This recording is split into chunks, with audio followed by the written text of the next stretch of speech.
$1,500, sir. Any advance at $1,600. My name is Gary Garland. I'm in charge of the Map and Atlas department, and I also handle ocean liner sales at Swann. On May 22nd of this year, we will be holding an auction of ocean liner memorabilia from the Frank O. Braynard Collection. Frank began collecting when he was 8 or 9 years old. At age 11, he purchased stock in the International Mercantile Marine Company, a company controlled by none other than J.P. Morgan. Frank was interested in receiving copies of the Ocean Ferry, the line's monthly magazine, and only stockholders got this magazine, and thus began a lifelong interest in ocean liners and maritime affairs. He held a number of jobs related in one way or another to ocean liners and the merchant marine, all the while taking advantage of these positions to add to his collection. So his collection grew over many decades. Among his professional accomplishments, he wrote more than 40 books.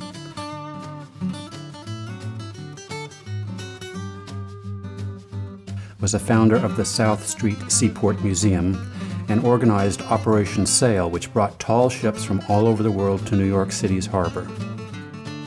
Frank passed away last year in December at the age of 91.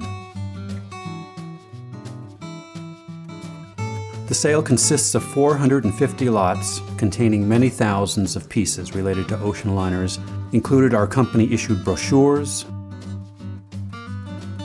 photographs, posters,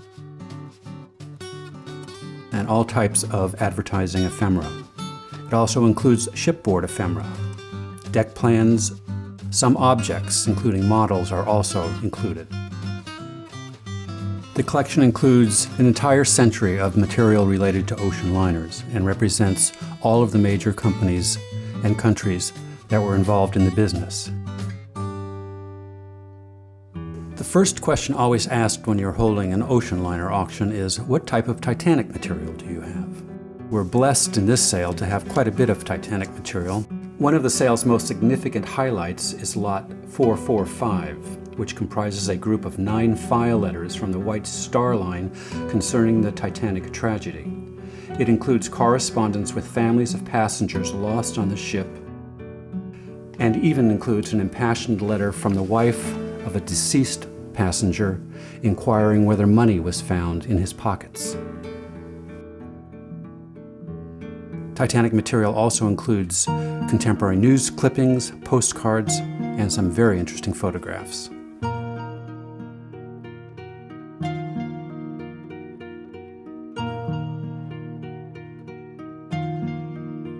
Of interest to American collectors is the material relating to the Morro Castle, a Ward Line ship, which sank off Asbury Park, New Jersey in September 1934 with a loss of 120 lives.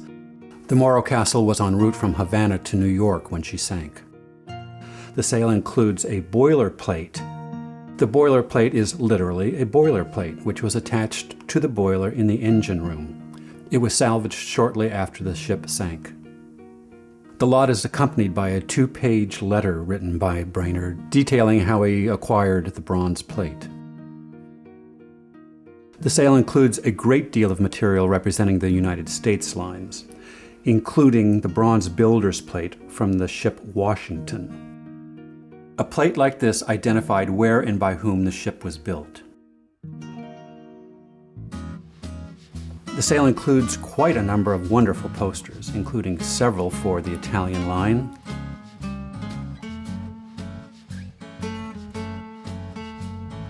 Ten Brooks' famous poster for the Holland America line, 2 Lester Beale posters for the United States line,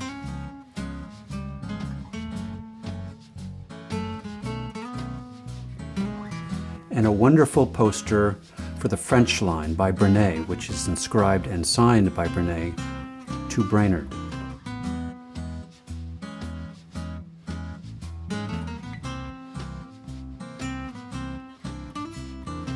Lot 263 is Antonio Jacobson's oil-on-board painting of the French line's La Provence. It was painted circa 1908. Jacobsen was one of the premier maritime artists of the early 20th century. This is a lovely example of his work and will be avidly sought by collectors. Frank Braynard is well remembered for his 6-volume set concerning the United States Line's ship Leviathan, which was a ship which was taken as war bounty after the First World War from the Germans. Material relating to the Leviathan includes a wonderful menu signed by Valentino when he sailed on the ship, and other celebrities are represented as well, including Mary Pickford and Douglas Fairbanks, as well as Queen Marie of Romania. Also included is a bronze commemorative plaque from the bulkhead of the ship. Amongst collectors, the United States Lines is one of the most collected lines. The most collected ship is probably the SS United States. Lot 413 is 2 original radiograms sent by Frederick Gibbs to his brother William Francis Gibbs upon the completion of the first transatlantic crossing. The Gibbs brothers are considered the greatest American maritime architects of the 20th century. A telegram from Frederick to his brother reads, "The outstanding, unprecedented performance and record of the SS United States is surely a reward for your extraordinary knowledge, skill, and foresight, plus years of your great and constant enthusiasm. I know this better than anyone else, and in addition I believe destiny and divine providence smiled upon us. My sincere admiration and congratulations go out to you, Freddie." Another very popular ship is the French line's Normandy. This sail is rich with photographs, brochures, and even the piece of the wooden deck.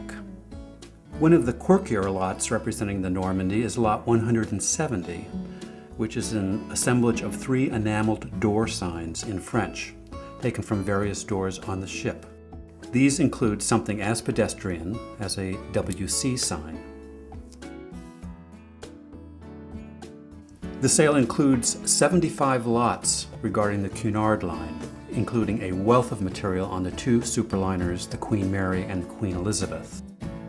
But almost every ship in the line during the 20th century is nicely represented. Lot number 67, which is featured on the front cover of the catalog, deals with the Aquitania and is a wonderful color lithographed cutaway view of the ship when it was a coal burner. Collectors of the Mauretania will be very pleased to see a handcrafted wooden model of the ship being escorted by little tugs by the famous model maker Van Riper.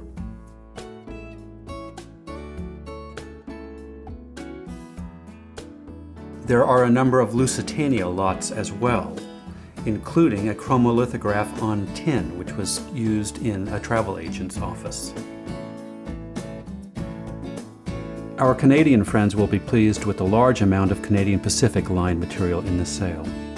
Of note is Lot 43, a wonderful and rare poster of the Empress of Britain, with the date 1931 and picturing the ship while it was still in the ways.